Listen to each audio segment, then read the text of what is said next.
A paz do Senhor Jesus a todos.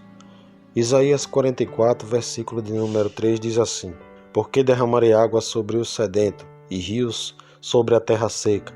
Derramarei o meu espírito sobre a tua posteridade e a minha bênção sobre os teus descendentes. Derramarei água. Ele continua o mesmo assunto e ao mesmo tempo explica qual será a natureza dessa assistência que ele prometeu.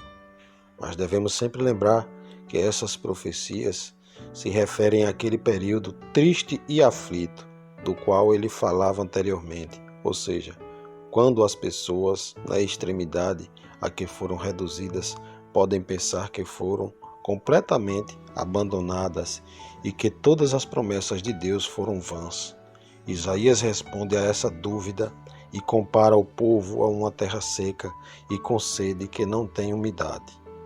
Por essa metáfora, Davi também descreve sua miséria nos Salmos de número 143 e no verso 6.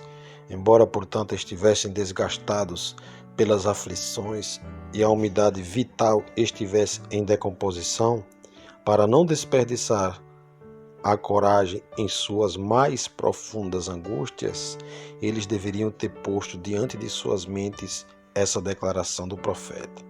Nós também, quando somos levados aos maiores perigos e não vemos nada diante de nós a não ser a morte imediata, devemos da mesma maneira nos comprometer com essas promessas, para que possamos ser apoiados por eles contra todas as tentações. No entanto, devemos sentir nossa seca e pobreza, para que nossas almas sedentas possam participar dessa influência refrescante das águas. Derramar o meu espírito. O próprio Jeová explica o que ele quer dizer com águas e rios, ou seja, seu espírito. Quando Ezequiel dá o nome água ao Espírito Santo, ele ao mesmo tempo chama de água limpa, com o objetivo de purificá-lo. Ezequiel 36, versículo 25. Isaías depois chamará o Espírito de águas, mas por uma razão diferente. Isto é, porque pela umidade secreta de seu poder, ele acelera as almas. Mas essas palavras do profeta têm um significado mais amplo, porque ele não fala meramente do espírito de regeneração, mas alude à graça universal que se espalha sobre todas as criaturas e mencionadas nos Salmos de número 105, verso 30. Envie adiante teu espírito, e eles serão criados, e ele renovará a face da terra.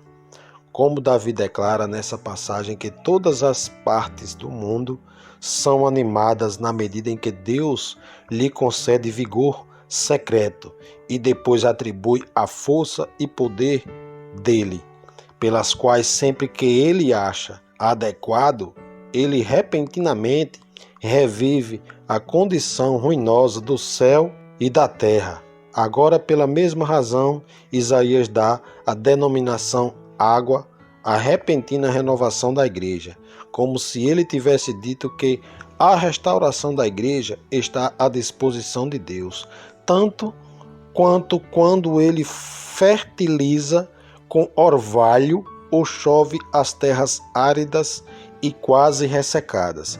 Assim, o Espírito Santo é comparado à água, porque sem ele todas as coisas decaem e perecem pela seca, e porque pela rega secreta de seu poder ele acelera o mundo inteiro, e porque a esterilidade ocasionada pela seca e pelo calor é curada de tal maneira que a terra coloca em uma nova face.